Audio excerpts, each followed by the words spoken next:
Misterios al anochecer, un programa que te interna en lo mejor de los enigmas, en los hechos misteriosos, la cultura y la buena música. Misterios al anochecer.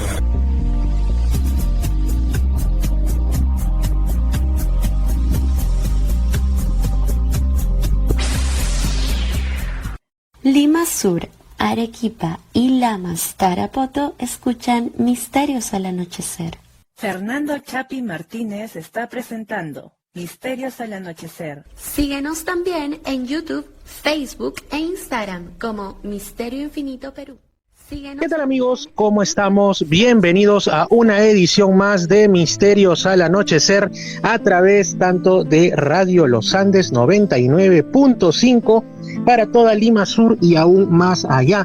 Yo soy Fernando Chapi Martínez, agradeciéndoles por su gentil sintonía cada domingo de 9 a 10 de la noche en esta casa radial. En algunas ocasiones estoy físicamente en las cabinas y en otras me encuentro, como a mí me gusta decir, desde los estudios imaginarios de Misterios al Anochecer en una alejada y secreta lomita en otro rincón de la conurbación de Lima, Callao, muy cerca al mar, que actúa como un perfecto espejo de las ondas hertzianas. Así que en algunas ocasiones estoy físicamente en la radio, en otras es de manera, digamos así, por el hilo telefónico, como hoy, y en algunas otras el programa también es grabado. Pero quiero saludar también muy especialmente a una de las emisoras que ahora nos está retransmitiendo de lunes a domingo, ni más ni menos al final de la noche, como parte de su excelente programación. Se trata de Radio Arequipa Internacional, que allá se encuentra a través de su página web, la www.radioarequipa.com, también en FM, en AM. Nos dicen que también en la provincia de Cayoma nos están retransmitiendo. Se va ampliando entonces Misterios al Anochecer. También un saludo para los que están en edenex.es, la radio del misterio desde España. Y no nos podemos olvidar de los que nos siguen en Misterio Infinito Perú en YouTube, mi canal, vuestro canal, que no solamente tiene ahí el contenido del programa, incluso desde que se llamaba Misterios al Atardecer, otros tiempos, otros horarios, otras condiciones y contextos, sino también otro contenido por ahí que hacemos de viajes, blogs, opiniones, reflexiones, entrevistas, cosas curiosas y mucho más. Así que ya sabes, suscríbase a Misterio Infinito Perú en YouTube si es que aún no lo ha hecho, amigo o amiga. También Reflexiones y Misterios con Fernando, donde se suben algunos de los programas y otro contenido en Spotify para los que les guste más un formato cercano, digamos, un formato podcast, ¿no es así? Muy bien. Entonces, por aquí ando, amigos, y han sido varias fechas de las que podríamos hablar ahora, que tienen que ver con los misterios y con otros temas, pero no quiero dejar pasar la oportunidad justamente de mencionar algo que estaba haciendo el día de hoy. El día de hoy, yo, para los que lo escuchen después en Radio Arequipa, esto lo estoy grabando o lo estoy emitiendo en vivo en Radio Los Andes y grabado para las otras casas emisoras, es 29 de junio de 2025. Entonces, estuve en Chilca, lugar al sur de Lima, conocido por el asunto del fenómeno ovni, por cuestiones también paranormales, por sus lagunas medicinales y por muchas otras cosas, también cuestiones culturales y más. Ahí estaban, justamente también como en tantos otros lugares que tienen como patrón a San Pedro o a San Pablo, y por el tema de San Pedro también es el patrono de los pescadores.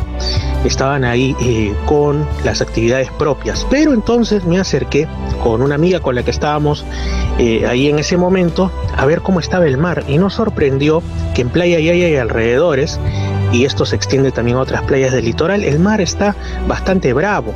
Incluso lo que comentan de la zona de Pucusana, donde hace un par de días hubo todo un revuelo porque estuvo saliendo el llamado calamar gigante, que no es el que nos viene a la mente, sino es el Dosidicus gigas, o sea, la pota que solemos comer en ceviche y en otros platos, que estaba saliendo por sí sola prácticamente, empujada por las olas a la orilla, así como también algunos peces de distintas especies. Entonces había quienes decían, ¿será esto el presagio de algo negativo?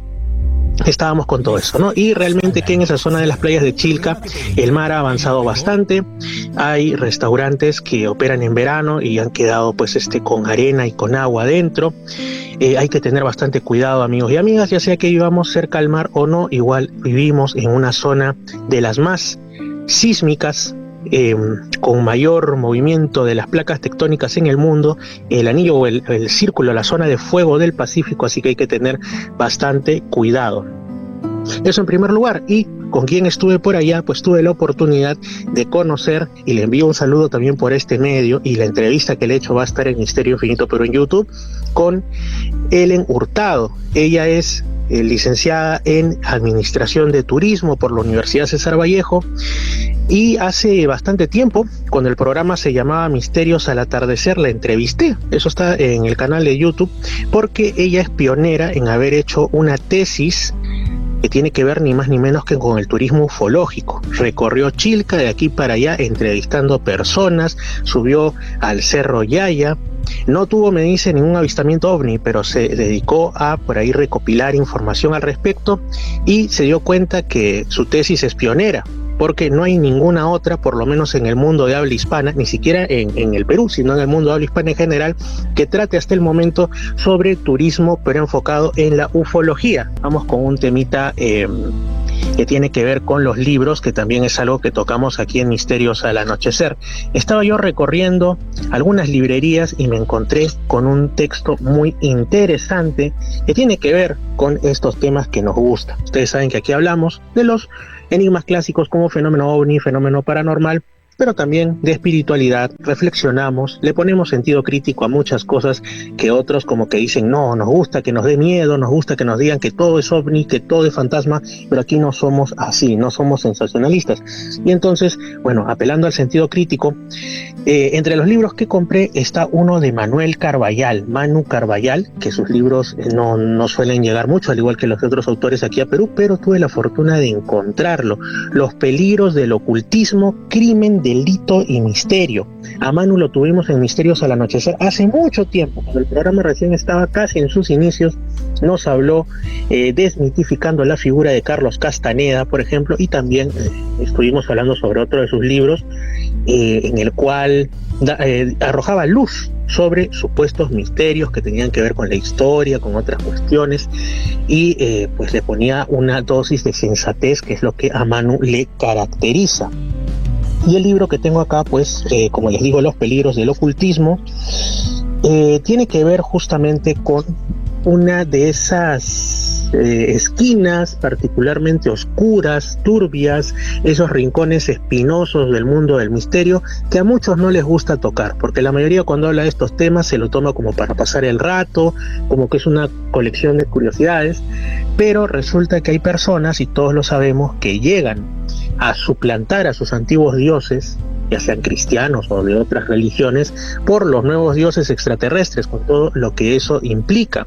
Y ahí están de las sectas plateístas, donde supuestos gurús, contactados, visionarios, iluminados y demás, pues a veces llevan a sus seguidores a unos finales o a unos recovecos muy muy oscuros. En algunas cuestiones, en algunos momentos han llegado incluso a la fatalidad, ¿no? Entonces hay que tener mucho cuidado con esto.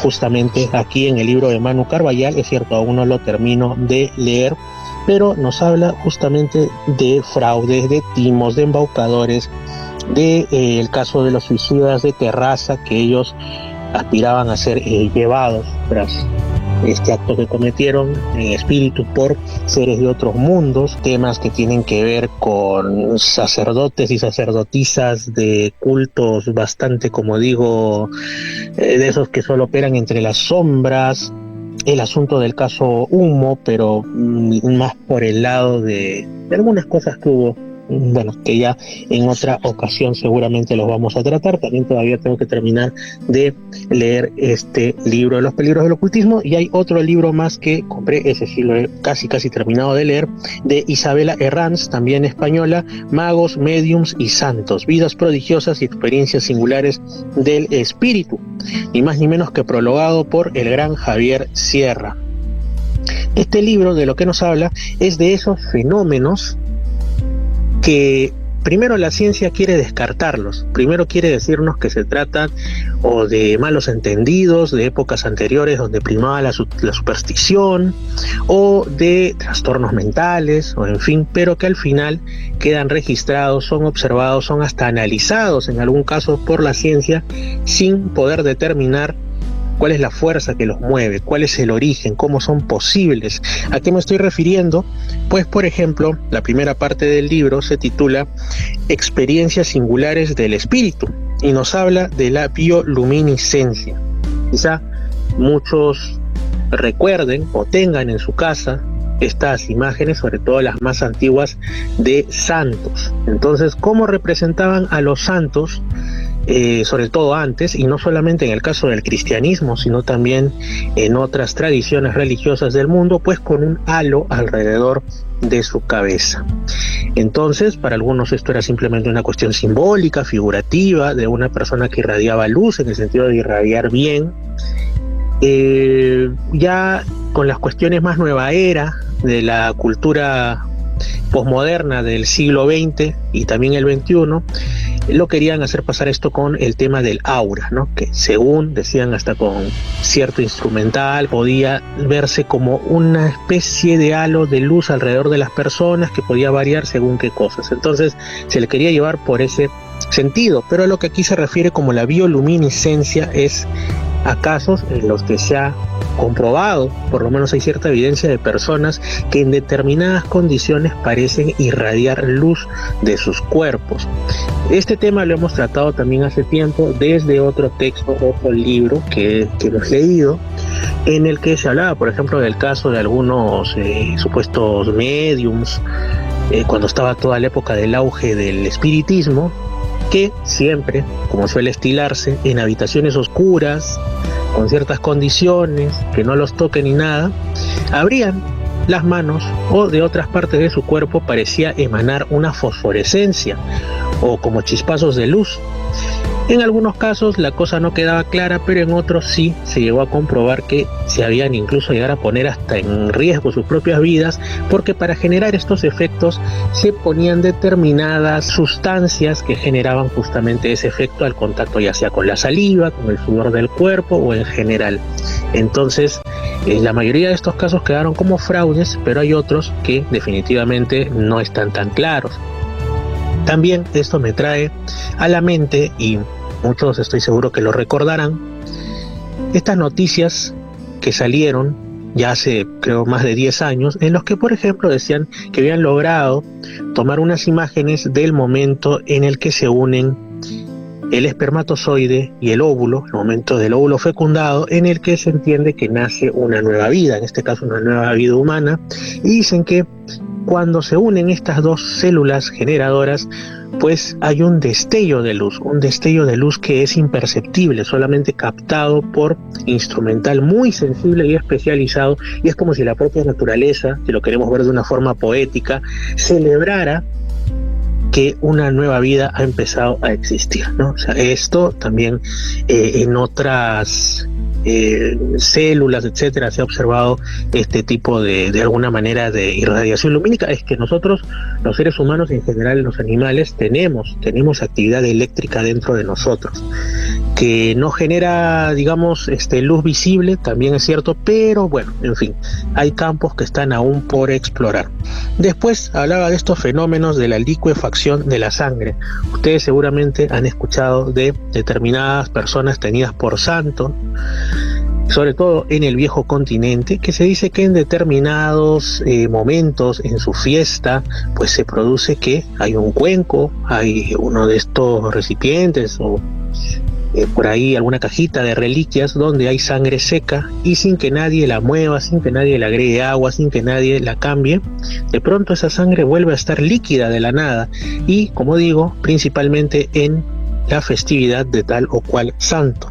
Aquí también la autora nos habla de los milagros eucarísticos, que son quizá uno de los aspectos que incluso para mí son más impactantes, porque podría ser una evidencia de que cuando el cristianismo católico y también el cristianismo ortodoxo nos dicen de que efectivamente la la hostia consagrada, y justo hace poco se ha estado celebrando la festividad del Corpus Christi, pues es en realidad el cuerpo y la sangre de Cristo, porque sí ha habido ocasiones en las cuales, y algunas incluso bastante recientes, hubo una en la India, en otros países, que de pronto la hostia parecía empezar a sangrar, y en casos que se ha analizado esta posible sangre, se llegaba a la conclusión de que efectivamente, y además era de un tipo de sangre que es la predominante en Oriente Medio, sobre todo entre los semitas, sobre todo que en la época de Jesús de Nazaret, que la población, digamos, no estaba tan mezclada como ahora, era plenamente dominante,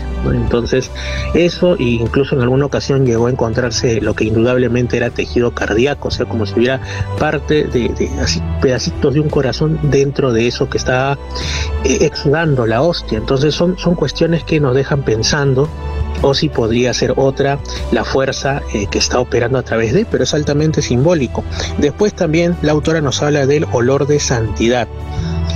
Estos casos en los que personas, sobre todo tenidas evidentemente por santas, cuando ya fallecen, antes existía esa frase, ¿no? Murió en olor de santidad, que suena tan hermosa, pero es que dice que exactamente eso ocurría, ¿no? En determinados momentos los cuerpos empezaban a tener un aroma como a rosas, como a flores, como si un perfume hubiera sido rociado alrededor de los mismos. Incluso algunas reliquias también de santos y de otros hombres y mujeres tenidos por virtuosos tienen esto. También nos habla la autora de la estigmatización, que además el asunto de los estigmas, ustedes saben, se refiere a una persona que asume que se está siendo particularmente unida a los padecimientos de la pasión y muerte de nuestro Señor Jesucristo, a tal punto que éste le permite participar de su sufrimiento parcialmente con la aparición de heridas en los puntos en los que la tradición considera que estuvieron los clavos que traspasaron, y también la lanza que traspasó el costado de Jesús de Nazaret cuando estaba crucificado. ¿Por qué digo la tradición? Porque en muchos casos aparecen, por ejemplo, los estigmas en las palmas de las manos, y esto es raro porque Jesús no fue crucificado en las palmas de las manos, sino en la zona de la muñeca, para que pudiera soportar el clavo, el peso de su cuerpo. Pero bueno, esto ocurre, y lo curioso es que no solamente hay estigmatizados que están dentro de la ortodoxia, digamos, de la Iglesia Católica, sino que también, por ejemplo, casos como el de Giorgio Bon Giovanni, que más estaba como que relacionado con los temas ufológicos, y por ahí también algunos otros estigmatizados que se asumen como falsos, como los que hubo con el asunto de los orígenes de la secta Palmar de Troya. Entonces es un fenómeno que no es exclusivo en sí del cristianismo, ni siquiera del cristianismo católico, pero de todas maneras hay que tomarlo con bastantes pinzas, pero ocurren. Otros casos es lo que denominan anorexia mística, es decir, aquellas personas, y esto se ve mucho, por ejemplo, en el Oriente, no solamente en el cristianismo, sino también en contextos como la India, en contextos de religiones dármicas, que hay algunos que aseguran que pueden vivir en base justamente a la santidad, a determinadas conductas, a actitudes de oración y de adoración de la divinidad o divinidades, sin comer prácticamente, sin beber mayormente, y permanecer así, reduciendo por supuesto su actividad al máximo durante días, meses o incluso años. También hablan de otros elementos como la fiebre mística, cuando algunas personas, sobre todo tenidas por santas, como digo, experimentan en sus cuerpos subidas y bajadas de temperatura que no tienen explicación, y que de hecho los pondrían incluso en curso hacia la muerte en una situación normal. También el caso de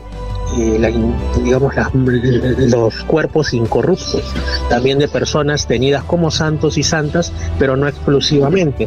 Aquí nos hablan entonces de eso, de la incorruptibilidad de la carne, también de la glosolalia, que es este tema que tiene que ver, por ejemplo, con el denominado don de lenguas, que incluso ahora hay iglesias que afirman que en determinados estados especiales de conciencia desarrollan esto, y que vendría desde esferas espirituales.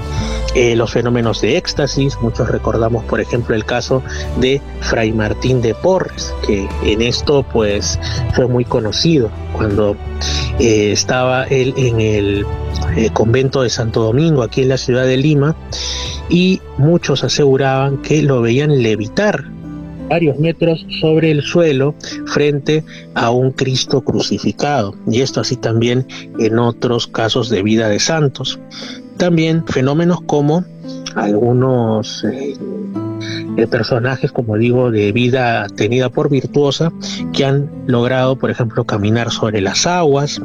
Y tenemos ya casos más específicos también en este libro, en la segunda parte titulada Vidas Prodigiosas. Nos hablan, por ejemplo, del propio Jesús, nos hablan de Saibaba, que por supuesto para algunos era un avatar, ¿no?, desde el punto de vista de las religiones dármicas, para otros era pues un timador. Hubo mucha polémica respecto a Saibaba. También el caso de San Martín de Porres, por supuesto, como les dije, y no solamente el asunto de sus éxtasis, sino también sus apariciones en lejanos puntos del globo, el tema de la bilocación o don de la ubicuidad, que también lo compartían otros santos, que la conocían como la Dama Azul, los indígenas del sur del actual Estados Unidos, porque decían que antes de que los españoles llegaran a predicarles el cristianismo, pues ya aparecía una Dama Azul que les enseñaba a orar, les enseñaba las cosas principales del cristianismo, y pues cuando llegan entonces a esas tierras ya los misioneros españoles, ellos tienen ya nociones de esta religión y sorprenden a estos misioneros. En el caso de San Martín de Porres, pues se decía que lo habían visto en México, lo habían visto en África, lo habían visto en otros lugares, ligados principalmente a actividades de protección a los más desfavorecidos, o de predicación o de consuelo basado en la fe cristiana. Y así también, por supuesto, casos como el de Bernadette Soubirous, que justamente ya fue la vidente del tema de la Virgen de Lourdes, Hildegarda de Bingen, Santa Clara, San Francisco de Asís y en general. Este libro entonces de Isabela Herranz, Magos, Médiuns y Santos, Vidas Prodigiosas y Experiencias Singulares del Espíritu, es uno de esos que jamás, amigo y amiga, creo yo que se va usted a arrepentir de conseguir, de comprar, aunque no es tan común el poder obtenerlo, eso sí. Ahora sí, después de esto pasemos a lo siguiente. Estamos finalizando, cuando grabamos esto, el mes de junio de 2025, y es inevitable que surge en ambientes ufológicos aquello de cuándo es el día del fenómeno ovni, porque sí, a los seres humanos nos encanta hacer el día de tal o cual cosa. Si el día del fenómeno ovni es iniciando julio con el tema de Roswell, o lo que vendría siendo el consenso mayoritario es el 24 de junio, que además en nuestro país coincide con otras fechas como el Día del Campesino, como el Inti Raymi, el solsticio de invierno, el Día de San Juan en la Amazonía, y bueno, entonces justamente ese día es considerado como, por el consenso mayoritario, el día que inició la historia moderna del fenómeno ovni. Y decimos, ¿por qué ocurre esto? Bueno, vamos a narrar lo que ocurrió para los que no estén enterados.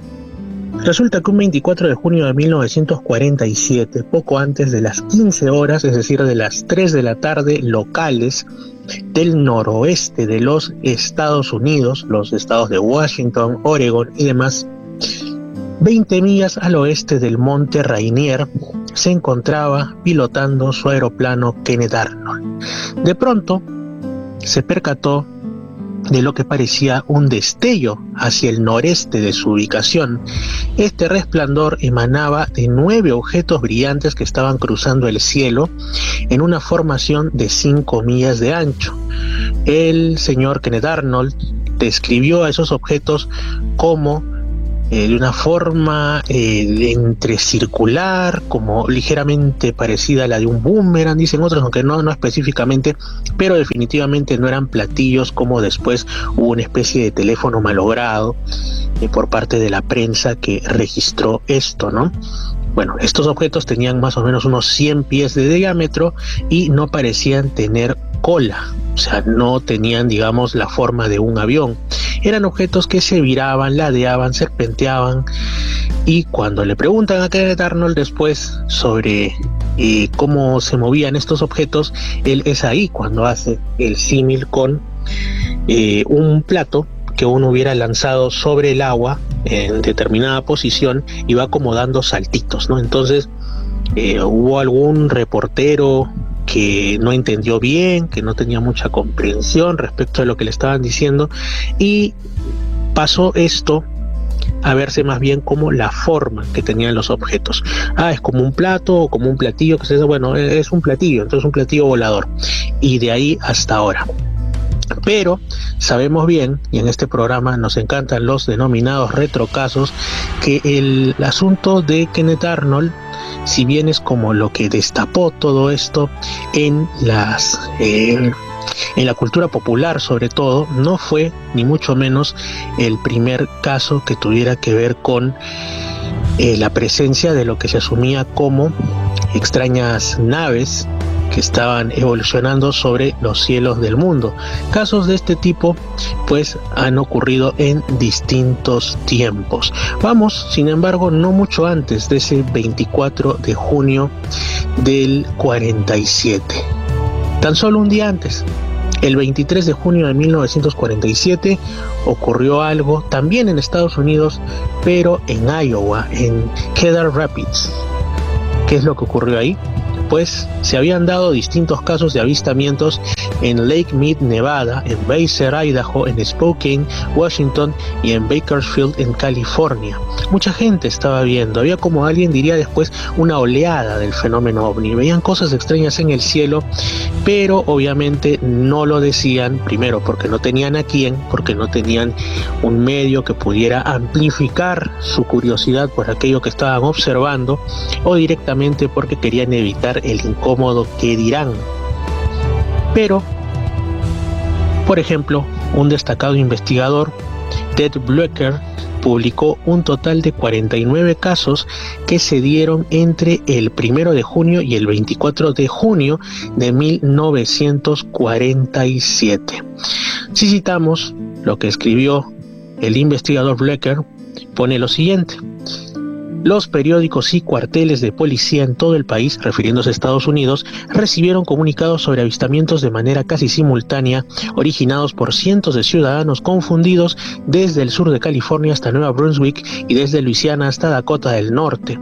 Todos experimentaban el comienzo de una de las oleadas ovni más intensas jamás registradas.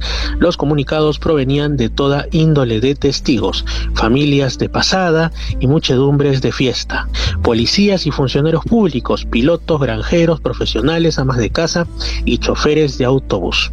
Uno de estos casos llegó a publicarse el 23 de junio, un día antes del histórico evento de Kenneth Arnold, y esto involucraba a un maquinista ferroviario que estaba, como les digo, en Cedar Rapids, Iowa, que justo al momento en que descendía de su locomotora pudo observar una hilera de 10 objetos en el cielo que, afirmaba, volaban en formación, como si fueran gansos silvestres. Sin embargo, esto solamente ocupó en la prensa 6 pequeños renglones y no tuvo un efecto de ningún tipo sobre los lectores, al menos no de forma inmediata. Posiblemente mucho después sí lo tuviera, pero como una especie de empuje en base al eco del caso de Kenneth Arnold, que sí sacudió los medios.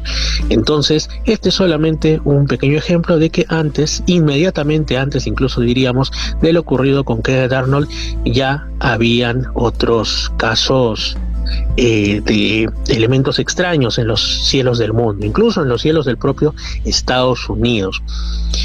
Hubo otro, un 24 de junio sí, pero de otro año, mucho después, en 1996. Esto ocurrió en Israel, un país que lamentablemente y no es de ahora, aparece en la prensa pues más que nada por algo que tiene que ver con enfrentamientos bélicos, con hechos que involucran la pérdida de vidas, el ataque de una nación contra otra. Y ya he dado mi opinión sobre este asunto en otro programa, así que no lo volveré a hacer, pero bueno, todo esto que está ocurriendo entre Israel, Irán, de ahí parece que esto como que se está apagando, le han puesto paños fríos de momento. A veces uno se pregunta si no es acaso una especie de teatro, teatro muy cruel por parte de los que verdaderamente gobiernan el mundo, pero bueno, ya.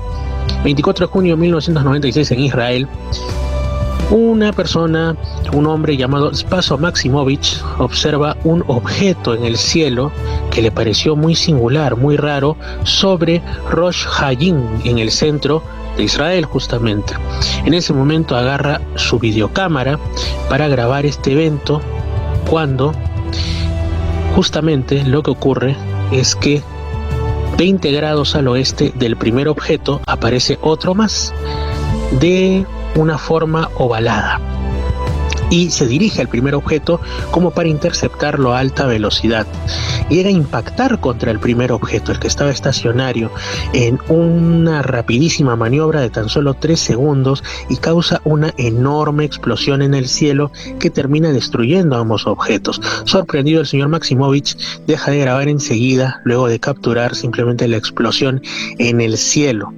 Algunos interpretan esto como un accidente, que así como lamentablemente entre los seres humanos se accidentan nuestras distintas formas de transporte, medios de transporte, como pueden ser desde aviones o hasta las tragedias que han habido como pues con algunos cohetes en los tiempos de los inicios de la era espacial, y hasta nuestros medios de transporte más cotidianos como pueden ser los autos. Lo mismo ocurre en las altas tecnologías de los supuestos extraterrestres, que ellos también chocan entre sí, tienen caídas de sus, alguien diría platillos volantes, bueno, de sus medios de transporte. Pero en este caso también hay otros que lo interpretan más bien como se trata de una especie de, quizá eran 2 objetos que estaban en una especie de batalla o guerra en el cielo entre 2 civilizaciones que se oponían la una a la otra, y que podían haber visto el señor Maximovich algo de esto. Entonces, lo que se ve en los cielos de por sí no está del todo claro, ni siquiera dentro del propio mundo del misterio. Pero también ocurrió otra cosa, quizá igual de extraña, otro 24 de junio, pero en este caso de 1953. Y en un lugar muy lejano, que para nosotros es el símbolo máximo de la desolación, superado quizá únicamente por la Antártida. Se trata de otro lugar gélido, la isla de Simiotak, al oeste de Groenlandia.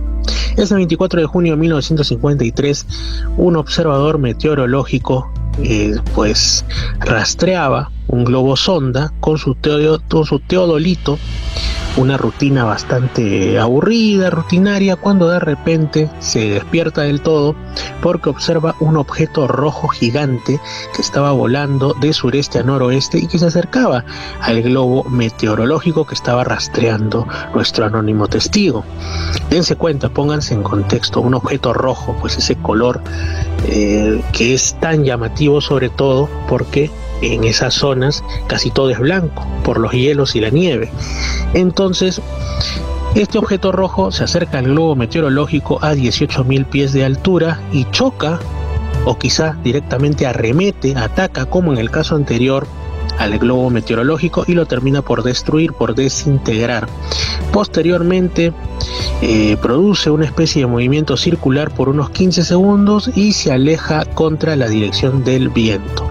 El observador se queda en shock, contemplando el cielo por unos 5 minutos más, posterior a lo cual perdió de vista el objeto. Son cosas que uno realmente no sabe cómo interpretarlas.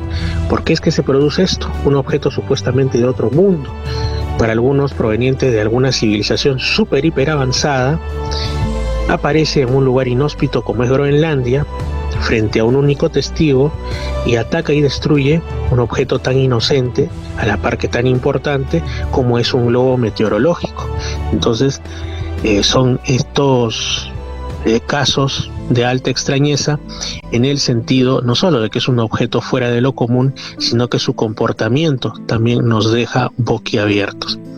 Vamos, ¿qué les parece con un caso que ya no tiene que ver con 24 de junio ni fechas similares, sino es un caso que pues nos habla de cómo el fenómeno ovni no es, como algunos quieren decir, un asunto de la cultura occidental, un asunto que pues venga por un contagio cultural desde el cine hecho en los Estados Unidos o desde determinados esquemas de pensamiento europeos. No, porque estos casos, sea que se les ponga otros nombres o se les dé otras interpretaciones, están alrededor del mundo.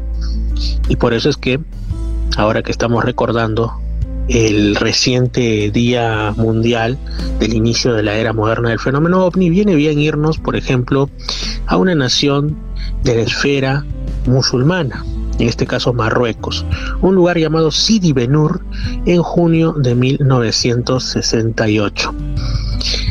La revista francesa especializada en estos casos y en estos temas que a nosotros nos fascina, Lumières dans la nuit, o sea, Luces en la noche, número 97 de diciembre de 1968, bueno, ahí se reproduce esta nota de prensa que dice como sigue: esta región, refiriéndose a Sidi Benur en Marruecos, esta región experimenta una tremenda oleada de calor resultando en 16 incendios en lo que va del mes.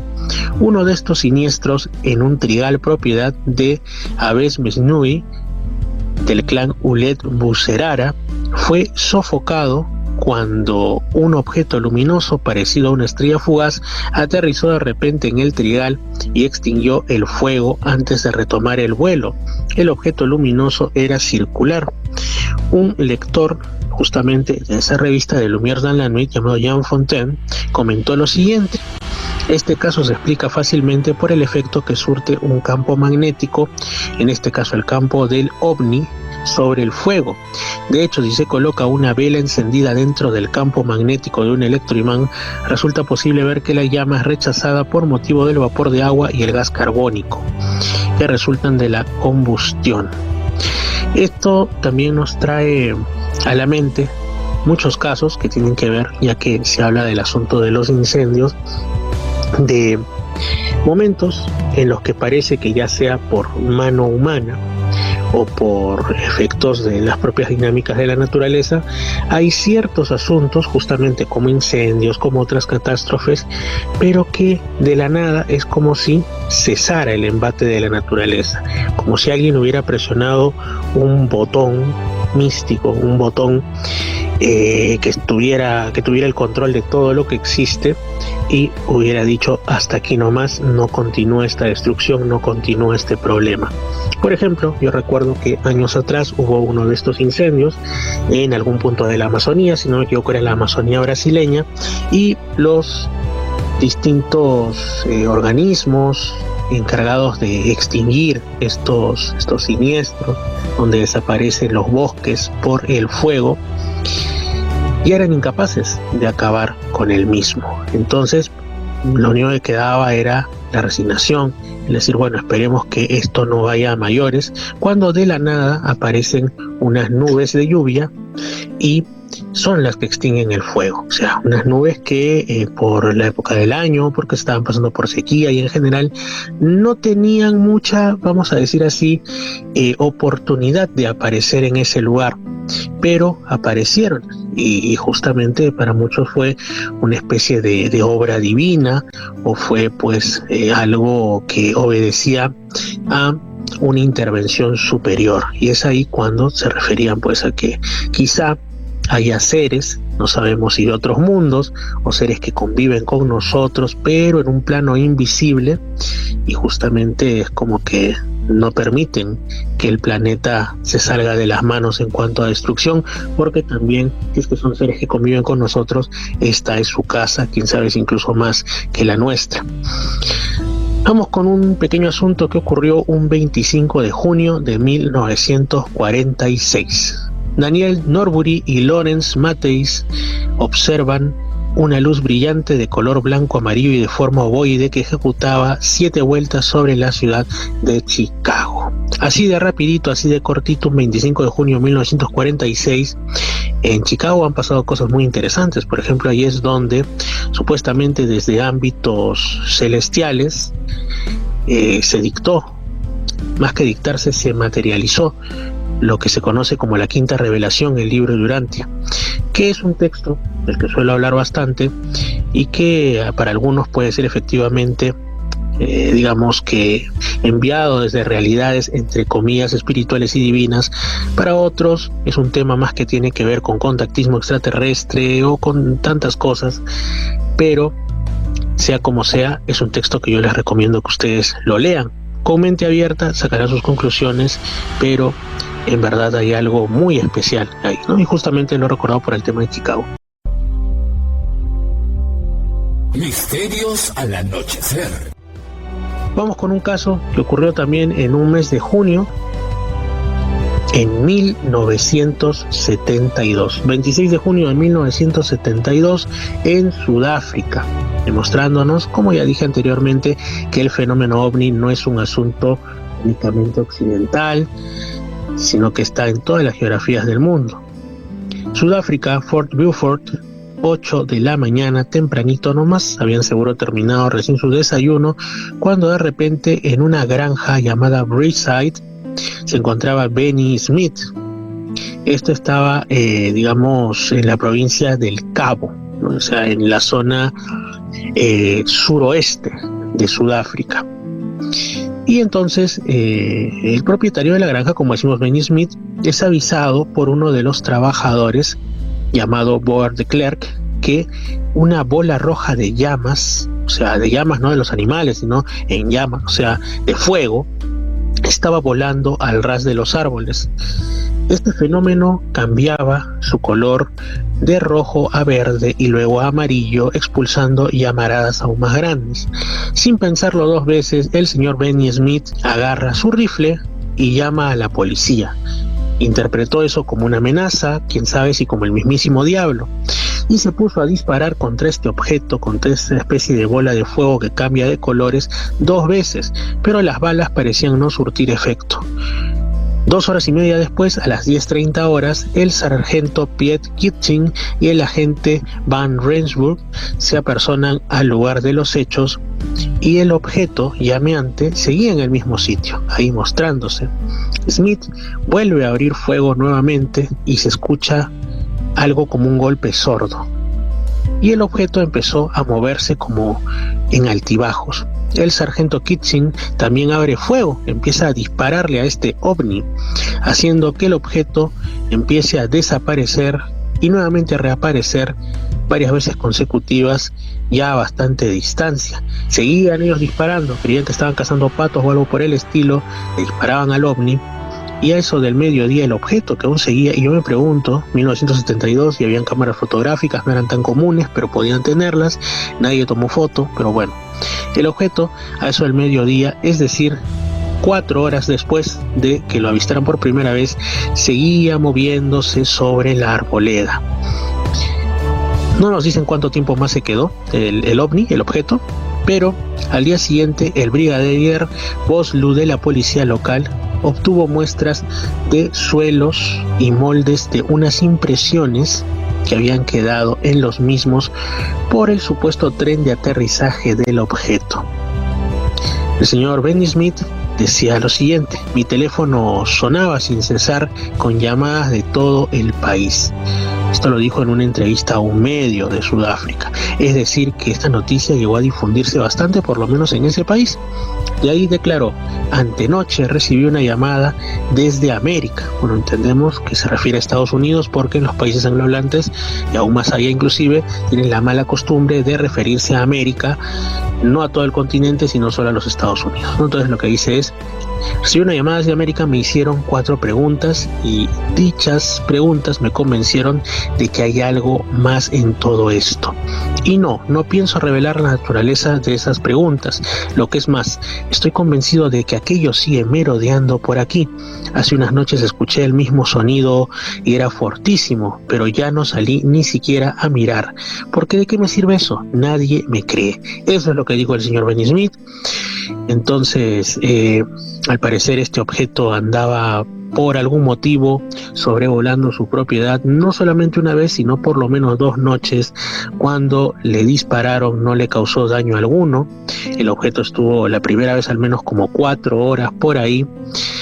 Y además el señor Benny Smith también le quedó claro que para qué iba a seguir hablando del asunto no era que hubiese desaparecido esta bola ígnea, sino que pues la gente no le iba a creer y a lo mejor se ganaba problemas porque se volvía centro de atención o lo tomaban por loco. Y eso es lo que lamentablemente ocurre en muchos casos relacionados al fenómeno ovni o a las cuestiones paranormales o a las cuestiones espirituales, que la gente duda de contarlas y se terminan perdiendo en la nebulosa de lo olvidado, porque pues a veces la crítica es implacable, ¿no? O sea, el escepticismo, aunque está en retirada en cierto modo, pues de todas maneras todavía existe. Bueno, ¿qué les parece si otro caso de junio? En este caso, 26 de junio de 1959, en otra geografía alejada, como digo, para demostrar que el asunto de los avistamientos extraños en los cielos no son privativos de Occidente, ni de los lugares de cultura occidental.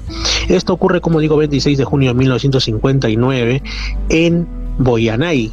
¿Dónde queda esto? Me dirán, en Nueva Guinea. ¿Qué es Nueva Guinea? Bueno, es una isla bastante grande que está al norte de Australia, separada de la misma por un estrecho. Si no me equivoco es el estrecho de Torres, no estoy muy seguro, creo que sí. Entonces, en este lugar que en esos tiempos era todavía terreno de misión para el cristianismo, era también un lugar en el que las ciudades todavía eran pequeñas, donde la mayoría, incluso hasta ahora, viven en zonas rurales. Es el lugar donde hay más variedad lingüística en el mundo. Es una sociedad bastante compleja y alejada de lo que entendemos como occidental en cuanto a su forma de entender la vida, y entonces no había posibilidad de que esto se debiera a un contagio cultural, repito. Bueno, volvamos. 26 de junio de 1959, avistamiento en Boyanay, Nueva Guinea. El reverendo, o sea, el sacerdote anglicano, en este caso William Gill, llevaba 13 años como misionero en Nueva Guinea cuando casualmente sale del comedor de su misión a las 18:45 horas y se puso a mirar al cielo para observar una luz muy bonita que ahí había, pero por otro lado una luz completamente normal y esperable, el planeta Venus. Grande fue su sorpresa cuando observó un objeto que transportaba lo que parecían ser personas, seres humanos. El objeto bajó a una altura de 300 pies y el reverendo creyó ver un total de 4 tripulantes. Al día siguiente, a las 18 horas, el reverendo Gill y el maestro Ananías, que era un poblador local, entonces aquí es donde digo que no va el asunto del contagio cultural, porque se trata de un reverendo anglicano, es decir, de una persona fuertemente cristiana, que no formaba parte de la cultura pop, digamos, que estaba difundiéndose por Estados Unidos o la propia Inglaterra o Europa, porque él estaba en otro entorno, en Nueva Guinea, y estaba alejado de todo lo anterior. No había los medios masivos como el internet que homogeneizan de alguna manera los puntos de vista alrededor del mundo, y el maestro Ananías pues era un poblador local, entonces menos influencia tenía aún. Entonces, como digo, al día siguiente, a las 18 horas, tanto el reverendo como el maestro vuelven a ver al mismo objeto, es decir, como les digo, un objeto que transportaba, que tenía sobre él lo que parecían ser seres humanos que estaban observando, ¿no? Entonces, lo que hacen es saludar, levantar la mano hacia los ovninautas, y estos les devuelven el saludo con la mano. Junto con el reverendo y Ananías también había otras 37 personas. Los 37 eran nativos de Nueva Guinea, como digo, personas que no tenían nada que ver con la cultura pop occidental que estaba en pleno auge, con las películas sobre ovnis, con las noticias que había en la prensa del caso de Kenneth Arnold ocurrido 12 años antes de esto, y otras similares que fueron apareciendo. Sin embargo, ellos observaron lo que observaron. Me llama la atención el buen sacerdote, cómo habrá explicado esto a posiblemente los nuevos cristianos que ahí estaban, a estos 37 nativos, y al maestro Ananías. ¿Qué les habrá dicho? Que se trata de ángeles de Dios, que se trata de seres que forman parte de la magnífica creación del Padre Celestial, pero que vienen de otros mundos. ¿Cómo les habrá explicado? Y eso hasta ahora sigue siendo uno de los grandes retos del cristianismo y de otras religiones, ¿no? Cómo cuadrar, hacer calzar dentro de sus esquemas para que estos no se descalabren, para que estos no empiecen a desvanecerse, el asunto de el fenómeno ovni, de la posible visita de seres extraterrestres, o simplemente la existencia de seres extraterrestres, más aún si son inteligentes, en otras esferas del cosmos. Así es, amigos, para que vean ustedes que en realidad el fenómeno ovni está en distintas geografías del mundo. Vamos a otro caso ocurrido en un mes de junio, pero de 1978, 27 de junio de 1968, ahora es un entorno occidental, Kersal, en Lancashire, Inglaterra. Kate James caminaba a lo largo de la avenida Chiddle cuando observó la presencia de un objeto singular en el cielo. Este objeto tenía forma como de cohete, con 2 alas delanteras y 4 aletas traseras, pero entre las alas y las aletas había 2 tubos que salían del fuselaje en forma paralela. El objeto tenía un morro puntiagudo con una como ventanilla de cabina, de un material que tenía un tinte azulado. El objeto emitía un leve zumbido cuando pasaba sobre el lugar y se perdió sobre unos edificios. Así que el mes de junio, como tantos otros, tiene casos que nos dejan pensando en distintos años. Y como digo, volviendo a el fenómeno ovni en distintas geografías del mundo, un 27 de junio de 1978 también ocurrió un encuentro bastante extraño en Irán. Contamos un caso de Israel momentos antes, ahora le tocó a Irán, Shiraz concretamente. Un encuentro cercano que fue protagonizado por un estudiante. ¿Qué es lo que ocurrió? Un objeto fue detectado y fotografiado por Yanishit Sayadipur, estudiante jovencito de 16 años, a la 1 hora, es decir, a la 1 de la madrugada, mientras se encontraba despierto, insomne, estudiando para sus exámenes. Por lo que parece, este tipo de encuentros con objetos, en este caso dicen que tenía la típica forma del plato volador, no eran inusuales en Shiraz, según se afirma, ya que una semana después de que Yanishit Sayadipur toma esta foto, otra persona dice que observó también 3 platillos voladores sobre el horizonte en esa misma zona de Shiraz. Entonces es ahí cuando nos preguntamos también cómo en esos otros lugares, en este caso en Irán pues predomina la cultura islámica chiita, ¿cuál será la interpretación que les dan? En el caso de los fenómenos paranormales, muchas veces pues ellos interpretan como obra de los yin, o sea, los genios que diríamos nosotros. Otros le llamarían los seres intermedios, los espíritus de la naturaleza, los seres feéricos, etcétera. Pero bueno, un 28 de junio también, pero de 1973, en Missouri, Estados Unidos, un objeto, un ovni dirían, efectuó un aterrizaje ni más ni menos que en un parque rodeado de casas rodantes. Los testigos afirmaron que hubo efectos sonoros extraños, alteraciones electromagnéticas, reacciones entre los animales que estaban por ahí y marcas en el terreno. No hay más datos, pero pues ya creo que con eso era bastante, ¿no? Y así otros casos.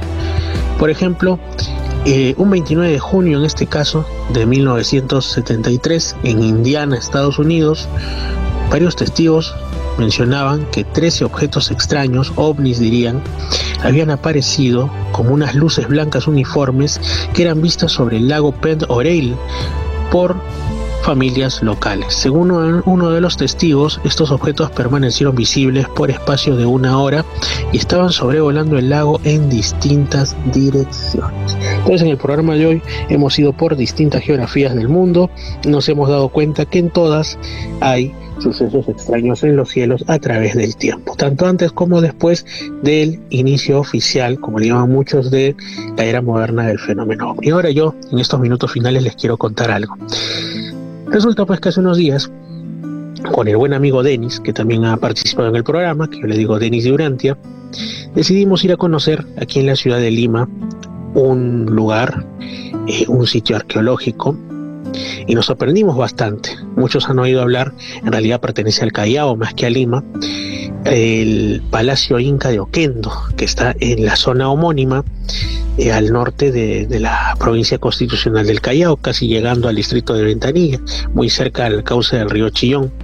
Bueno, esta es una construcción, para algunos de época inca, para otros un tanto anterior, en la época de los señoríos locales, como el señorío de los Coyi en el norte de Lima, y que pues dentro de las posibilidades es que sea tratado de una especie como de lugar de veraneo de algún gobernante local, ya que está cerca al mar, tiene bonita vista, o del propio Inca cuando llegaba a la zona de la costa central, y ahí tenía su lugar de descanso. Por eso le llaman Palacio Inca de Oquendo. Hay otras posibilidades, pero esa es, digamos, la más bonita, hay que decirlo así. Y alrededor hay caminos epimurales que están cruzando las propias calles en las que se ha constituido Oquendo, e incluso nos sorprendió ver cómo en un cementerio actual que está ahí, el Parque del Recuerdo de Oquendo, también dentro habían estos restos arqueológicos. Nos hizo incluso reflexionar sobre cómo se cruzan estructuras construidas por personas de distintas formas de ver el mundo, ¿no?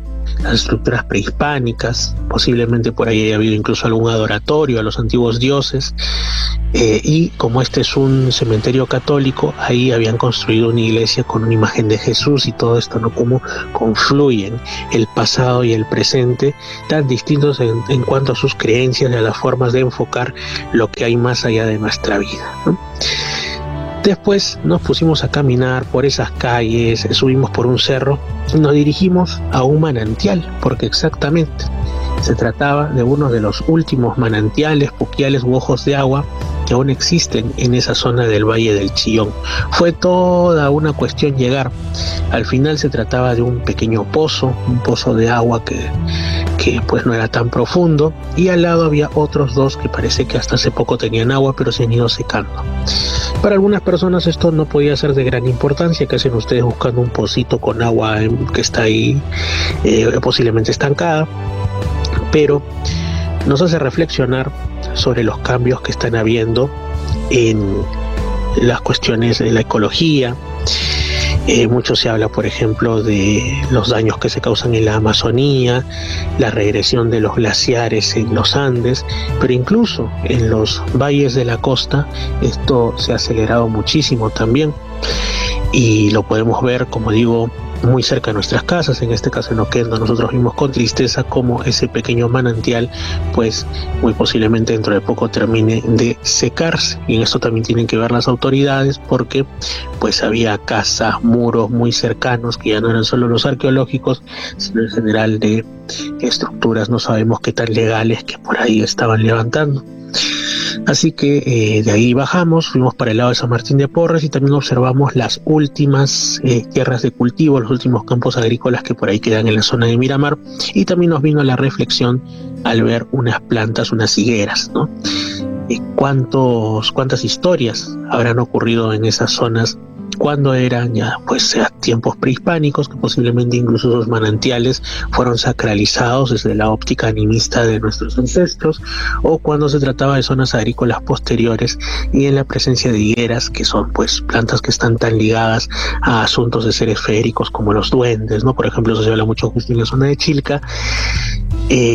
¿Cuántos casos habrán? Casos tomados por paranormales o de otro tipo que se han terminado perdiendo para siempre al no haber quien los registre. Entonces, como digo, amigos, uno ya sea leyendo casos que tienen que ver con un fenómeno ovni, fenómeno paranormal o todo, o más aún si se trata de que estamos recorriendo uno u otro lugar, hay mucho que puede hacer que nuestra mente reflexione.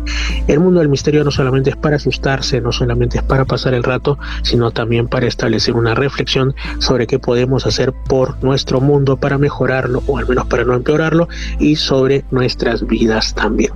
Ese es uno de los sentidos que tiene este humilde espacio llamado Misterios al Anochecer.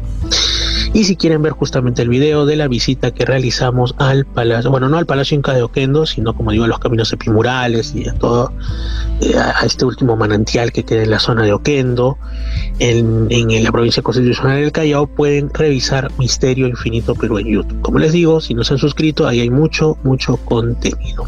Yo soy Fernando Chapi Martínez, muy agradecido porque hayan estado en Misterios al Anochecer. Están en Radio Arequipa Internacional, nos estamos escuchando el día de mañana, estamos de lunes a viernes ahí en esa casa radial. Si están en Radio Los Andes 99.5, nos estamos escuchando el siguiente domingo de 9 a 10 de la noche. Y si están en Edenex, es la radio del misterio, o en Misterio Infinito Perú, pues cuando ustedes así lo deseen, amigos, ahí nos van a encontrar. Yo los bendigo, un fuerte abrazo y hasta la próxima. Chao, nos estamos escuchando. Lima Sur, Arequipa y Lamas, Tarapoto escuchan Misterios al Anochecer. Fernando Chapi Martínez está presentando Misterios al Anochecer. Síguenos también en YouTube, Facebook e Instagram como Misterio Infinito Perú. Misterios al Anochecer, un programa que te interna en lo mejor de los enigmas, en los hechos misteriosos, la cultura y la buena música. Misterios al Anochecer.